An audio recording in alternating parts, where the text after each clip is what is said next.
Welcome to the Morning Dig podcast with Chris Williams, where in under 5 minutes, I discuss experiences, achievements, and lessons that have motivated me so they can also help you kickstart your day and to keep digging in.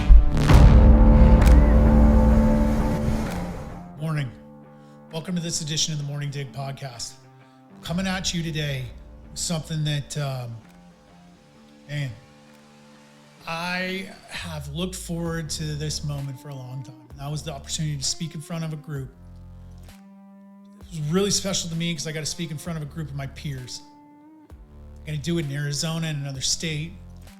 I got to really be free and I really hope I put as much value into this as I wanted to help people grow and understand how labels work. And I know I've kind of talked about it on previous episodes, but today I want to talk about overcoming that fear. I really struggled the week leading up to the event in terms of understanding that I belonged there.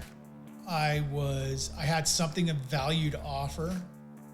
And it was even up to minutes beforehand. I was lucky enough to meet the primary speaker that was brought in from the outside. And he and I had a brief conversation about it. And he told me something that really, really struck me. He said, no one's going to know if you fuck up other than you, because you're the one that wrote this. No one else has seen this. No one else has done it. And even if they did, they're not going to know if you screwed up if you just keep going. The only way they're going to know if you mess something up is if you stop and point it out to them. And I realize how many things in life does that happen, where we're sitting here frozen in fear. I talked about this with putting yourself in a box and labels. And how many times are we frozen in fear because we think we're going to mess it up and everybody's going to know and they're going to laugh at us?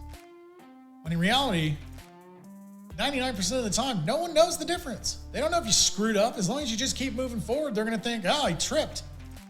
I can think of a million times in my life, I'm walking down the street and I trip. No one stops and laughs at me, right? It's not like I fell to the ground and bumped my head. I just tripped, right? I caught myself and I kept it moving. That was the end of it.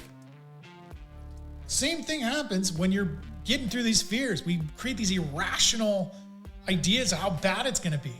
It's usually not even a tenth of that. In fact, in my opinion, it went the complete opposite. I think people enjoyed it. It created a lot of conversation. I heard people quote me multiple times throughout the rest of the weekend. People had great things to say to me. It meant a lot. It felt really good. Got me excited to do more. But ultimately, what it really did was it popped the seal. It showed me that yes, it's going to be scary. And yes, I'm going to need time to decompress after. I'm going to need to do certain things to make sure that I have time to refill my cup after I'm done, because I'm going to pour everything out talking to people and trying to help and answer questions and just unload this important information to people because I'm really passionate about it. So it taught me a lot of things that, before and after I need to make sure I have set in place to protect my comfort and my happiness and my peace. But in terms of getting in there and doing the damn thing, it proved to me it can be done. And my worst fears are far beyond what could possibly happen. Hopefully. Pretty confident. I wanted you to think about that. I know almost everybody's got something they've been holding off on doing because they're afraid of the reception. They're afraid of the feedback. They're afraid to get labeled. They're afraid to make a fool of themselves. And the only thing you can do is fail upwards.